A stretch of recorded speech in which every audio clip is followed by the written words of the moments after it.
Welcome to this podcast on the economic analysis of agency law. And before you run away for fear of boredom, I promise you, we're going to keep this interesting by exploring the intersection of law and economics through the lens of Dr. Seuss's land of Hotch Hotch, where we're going to see how lazy bees, watchers, and a frustrated mayor tell us the story of economics of agency. Hi, I'm Professor Seth C. Oranburg, and my role is to help you explore the intersection of law and economics through the lens of agency relationships. These are frameworks that govern how power, responsibility, and trust are delegated and shared between principals and their agents. And if you've ever worked for someone or had an employee, hired someone to do a job, or even took a ride in an Uber, you've had experiences with the principal-agent problem. We're going to use the whimsical world of Dr. Seuss's Hotch Hotch as a recurring metaphor. And the series will break down complex theories into relatable, real-world examples.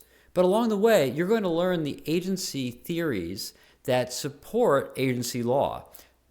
We'll cover some of the technical economic details, and we'll also offer a glossary in the link below to make sure that you're familiar and comfortable with all the terms. All that said, this isn't just an academic deep dive. Each episode is really designed to be accessible, practical, and even entertaining. I try to blend storytelling, humor, and insights to tell you about economic giants like Schumpeter, Knight, and Kerzner.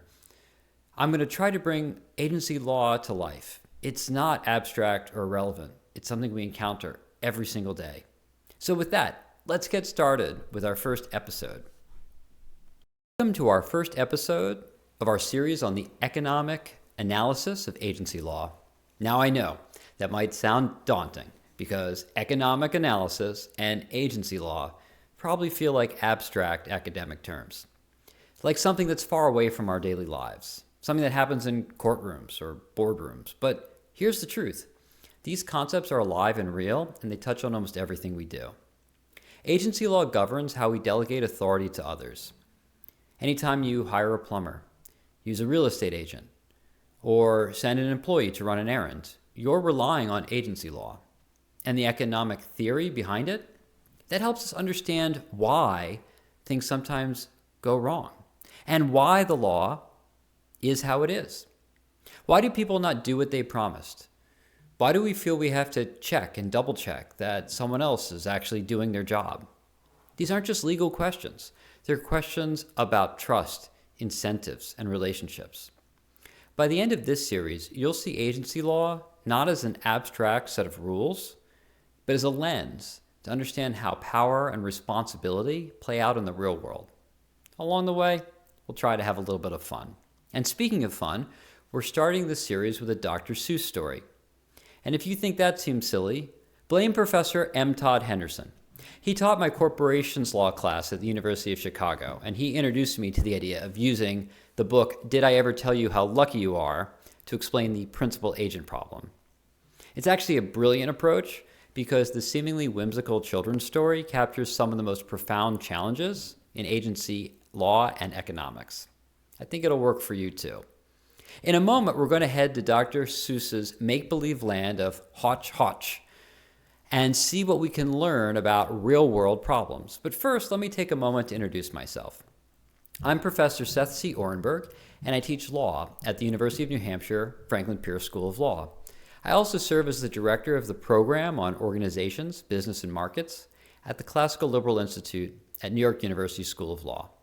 My work focuses on business law, how businesses operate, how markets are structured, how economic theory can help us better understand legal problems. I spent about 15 years studying these topics, first as a student at the University of Chicago and later as a practicing lawyer and then a scholar. My goal is to make these complex concepts not just understandable but useful, so you can apply them in your studies, your career, or wherever agency law intersects with your life. So, let's see how Dr. Seuss describes a common agency problem. And here I quote from his book, Did I Ever Tell You How Lucky You Are? Oh, the jobs people work at. Out west near Hotch Hotch, there's a Hotch Hotcher bee watcher. his job is to watch, is to keep both his eyes on the lazy town bee. A bee that is watched will work harder, you see. So he watched and he watched. But in spite of his watch, the bee didn't work any harder, not much. So then somebody said, our old bee-watching man just isn't bee-watching as hard as he can. He ought to be watched by another Hotch Hotcher. The thing that we need is a bee-watcher watcher. Well, the bee-watcher watcher watched the bee-watcher.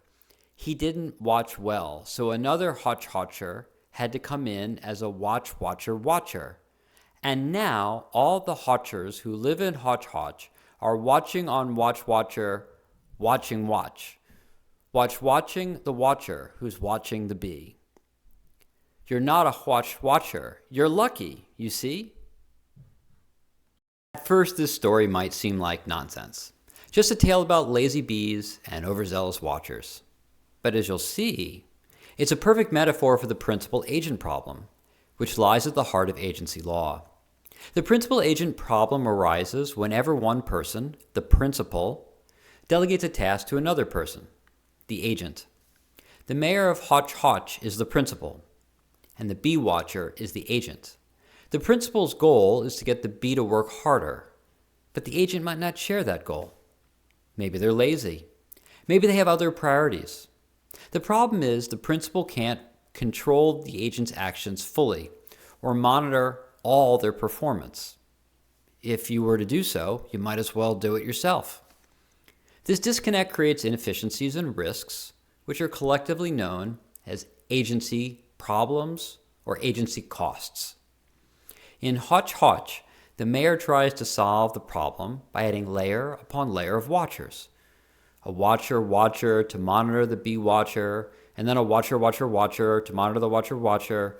But this approach doesn't actually solve the underlying issues. Instead, it creates new inefficiencies and raises costs. These problems also show up in real-world business. Let's talk about the key agency problem we see in Hotch Hotch, starting with the problem of asymmetric information. Asymmetric information happens when the agent knows more than the principal about what's really going on. The mayor doesn't know whether the bee watcher is doing their job. The bee watcher, of course, knows exactly how much effort they're putting in or not putting in. But they're not sharing that information.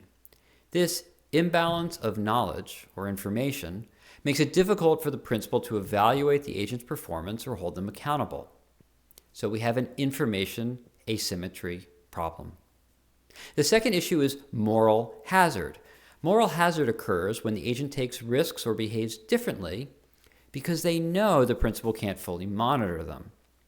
If the bee watcher realizes the mayor isn't or can't pay attention, they might decide to slack off or take a shortcut, knowing there won't be immediate consequences.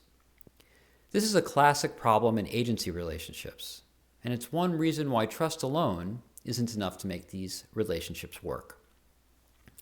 And there's adverse selection. Adverse selection happens when the principal makes a bad decision because they don't have enough information up front.